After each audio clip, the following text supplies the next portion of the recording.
وبين نستعين على أمور الدنيا والدين. صلى الله على سيدنا محمد وعلى آله وصحبه وسلم أجمعين. رئيس وزراء جمهورية مدحda dowlad goboleedyada iyo gobolka Banaadir gudoomiyaashii hore ee gobolka Banaadir xubnaha golayaasha xukuumadda federaalka iyo kuwa dowlad goboleedyada fanaaniinta da'da yar iyo da'da weynba iyo dhammaan dadka soo qayb galay kulligood waxaan leeyahay asalaamu calaykum waraxmatullahi wabarakaatu. Salaan ka bacdi war badan caawa halkaan ma yaallo rag baa iga horreeyey caalee ninkaa war badan hadduu kaaga horreeyo inta badan warka wuu la taga xaafna waxba kaga tegi waane waxaan aad ugu faraxsanahay inaan xaruntii gobolka Banaadir oo magaceedu halkaan uu ku yaallay inaan caawa joogno taariikh horoo dheerna ayna soo xusuusinayso. أنا هل أرى ما رأينا شيء مقالة مقدشو وعن قرأنا تاريخ هذه وقروح بالعدة هذه وعن قرأ كرامان تقرأ إنه كان وحبا وأنا هري وفاني شري وقت يواي إن بدنا عوان كان فردنا لقيام حمر ودوسني أنا أركان الموضة ينسلل إلى هيبة أول يدعي سيدنا صاحي إن عندما نسنا قريجنا أدبوا في عنده وشيء في عن أو صحة وعن رواء نسمعها أنا ومقالة الله نسيه إن عن هالدر دارن كإله دولة هاد نستقريه دولة إله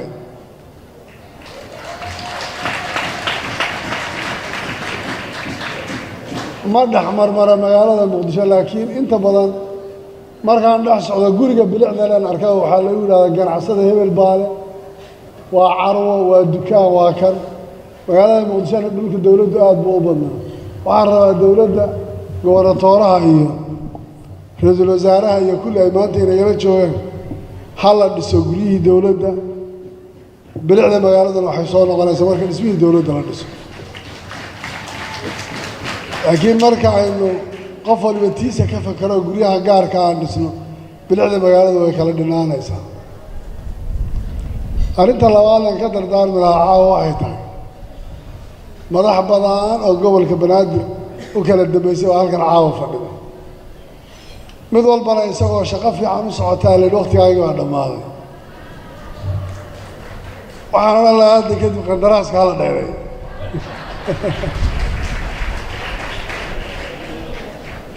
وقبل كان عاصمة حالة ده وعلاقتها مسؤولين وقت حالة سيء قرشها اللي كان نتيجة لك كلام لكن سواء لو بلوت شو المركز اللي راسه حتى مورك هاي وحواك صانع نقول حسني بالربع تيسا محل قوانيسا حفيز كيس حتى ما يجيك تصدق هذا كسو جبين واحد هاي وحال الله جوال كبنادر عاصمة مقامك حاجة لقاها استعرت ربنادر وأنا قلت له ربنادر وياي لكن مركب على شيء وما أفكر صارايو مروا حالنا مرشا هاي ستقوم مروا حالنا برلمان باكلو سيدنا وعاس لا يعرف تاسي وارد دستوريا دور قرارنا وانك هذا اللي إلا قاح مقامك عاصمة قبلك waxa uu yeelanayo waa mid qof walba Soomaaliya dan ugu jirto faa'iido ay u tahay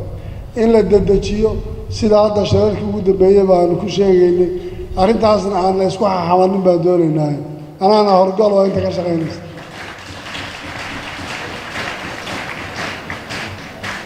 waa hawl muhiim ah ay la tahay arinta gobolka Banaadir inaan isku xaman hadda kadib waxaa sharaf weyn loogu ah markaan intaas ka soo tago madashaan aan isugu nimid inay ahayd bilow fiican in waxyaalaha qaarkood hoos loo galo ama kumeelgaar ha noqoto ama waxay isnaatay inaan bal isku tashano oon xisaabtano oon wax qaybsan karno oo see wax u qaybsanaayo see wax nidhaana su-aalaha in la isweydiiyo waxaad u fiican wey waan gaari doonaa marka kuweenna maqanna hadda ay soo noqdaan kuwa joogana ay shaqo u diyaargaroobaan waxaan isleeyahay wax badan baa inoo qabsoomi doona in magaalada xamar bilicdeeda la hagaajiyo amnigeedu hagaago hiskooga badan ee carradu ku jirto ee derbiyada ku wareegsan laga kaaftoomo fiisha gubeerna waddooyinka ay wada xidhatay la furo arbaca rukun dadku ku soo tukadaan hoteel curuba bannaanka uu ka baabaa laga daayo oo la dhiso wax badan baa inoo dhiman geedireer baa ina sugaya aan diyaargarowno oo nagruumo iyo fanaaniinta halkan joogtay waxaan rajaynayaa iyagoo siday yaqaaneen wax kaga soo noqdeen insha allahu inuuna waqtigu ka dhammaanin aan dedejinna si ay u arkaan isbeddelkay ku riyoonayaan asalaamu calaykum waraxmatullahi wabarakatu